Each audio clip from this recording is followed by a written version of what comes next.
ఈరోజు రాష్ట్రం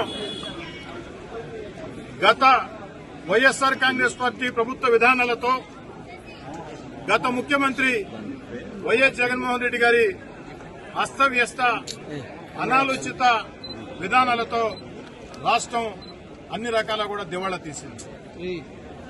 అన్ని రకాల కూడా ఆంధ్ర రాష్ట్రం సర్వనాశనమై ఆర్థికంగా తీవ్ర సంక్షోభంలో రాష్ట్రాన్ని జగన్మోహన్ రెడ్డి గారు నెట్టిన ఒక సమర్థుడు, రాజనీతిజ్ఞుడు, అనుభవశాలి ముఖ్యమంత్రిగా చంద్రబాబు నాయుడు గారు ఎన్నికల వేళ ఇస్తున్న హామీలు ఒక్కొక్కటి నెరవేరుస్తున్న తీరు రాష్ట్రంలో కోట్లాది ప్రజల నీరాజనాలు అందుకుంటున్నాయి.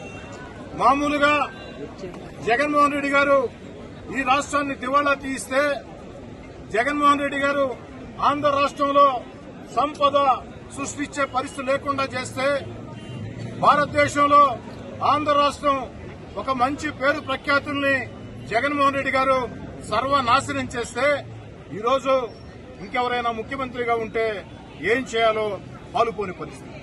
కానీ ఒక సమర్థుడు, అనుభవజ్ఞుడు, దేశ విదేశాల్లో సైతం ఒక మంచి రాజనీతిజ్ఞుడిగా, ఒక సమర్థవంతమైన నాయకుడిగా, విజనరీ లీడర్గా పేరున్న చంద్రబాబు నాయుడు గారు ఆ కష్టాలని, సవాళ్లని లెక్క చేయకుండా సవాళ్లనే సవాళ్లుగా తీసుకుని జగన్మోహన్ రెడ్డి గారు సర్వనాశనం చేసిన ఆంధ్రప్రదేశ్ ని మళ్లీ గాడిన పెట్టాలని అనేక రకాలుగా ప్రయత్నాలు చేస్తున్నారు.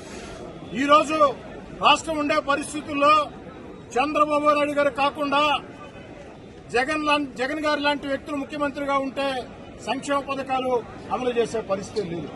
అలాంటిది చంద్రబాబు నాయుడు గారు ఎంతో సమర్థవంతంగా ఆర్థిక సంక్షోభంలో రాష్ట్రం అన్ని రకాల ఇబ్బందుల్లో ఉన్నా ఒక సమర్థవంతమైన నాయకుడిగా ఈనాడు ఆంధ్రప్రదేశ్ లో ఎన్నికల వేళ ప్రజలకు ఇచ్చిన హామీల్ని నెరవేరుస్తూ ఉన్నారు.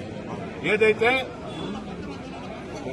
నిరుద్యోగులకు ఉద్యోగాలు వచ్చే మెగా డిఎస్సీ మీద తొలి సంతకం, అదేవిధంగా పేదవాడి ఆకలిని తీర్చే అన్నా క్యాంటీన్, అదేవిధంగా ఏదైతే భూ హక్కుల చట్టం ఆనాడు జగన్మోహన్ రెడ్డి గారు దుర్మార్గంగా తెచ్చి మన భూముల మీద మనకు హక్కులు లేకుండా చేసే దుర్మార్గపు భూ హక్కుల చట్టాన్ని రద్దు చేయడం, అవ్వతాతలకి, ఆ యొక్క దివ్యాంగులకి ఏదైతే పెన్షన్, ముఖ్యంగా జూలై 1వ తారీఖున చంద్రబాబు నాయుడు గారు ముఖ్యమంత్రి అయితే జూలై 1వ తారీఖున అవ్వతాతల ఇళ్లకి 7,000 పెన్షన్ అందుతుందని, నేరుగా ఇంటికి వచ్చే ఇస్తారని చంద్రబాబు నాయుడు గారు ఎన్నికల వేళ చెప్తే వైఎస్ఆర్ కాంగ్రెస్ పార్టీ ఆనాటి ముఖ్యమంత్రి జగన్మోహన్ రెడ్డి గారు, వైఎస్ఆర్ కాంగ్రెస్ పార్టీ నాయకులు అవహేళన చేశారు. ఎలా సాధ్యం? ఇది సాధ్యం కాదు.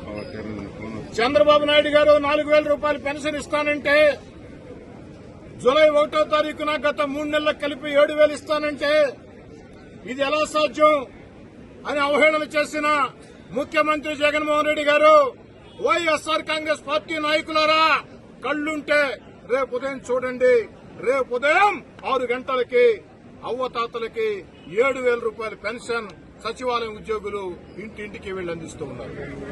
సాధ్యం కాదన్నారే, సాధ్యం కాదన్న దాన్ని సాధ్యం చేసి చూపించాడు చంద్రబాబు నాయుడు గారు.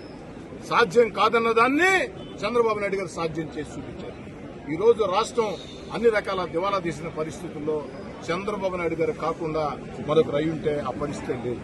కానీ చంద్రబాబు నాయుడు గారు తన అనుభవంతో ఈరోజు చెప్పిన మాట కట్టుబడి రేపు ఇంటింటికి పెన్షన్లు అందిస్తున్నారు. అందుకే తెలుగుదేశం పార్టీ జాతీయ అధ్యక్షులు ముఖ్యమంత్రి చంద్రబాబు నాయుడు గారికి నెల్లూరు రూరల్ ఎమ్మెల్యే కార్యాలయంలో ఘనంగా వారి కటౌట్ కి పాలాభిషేకం, వేలాది మంది కార్యకర్తల సమక్షంలో పాలాభిషేకం చేయడం జరిగింది.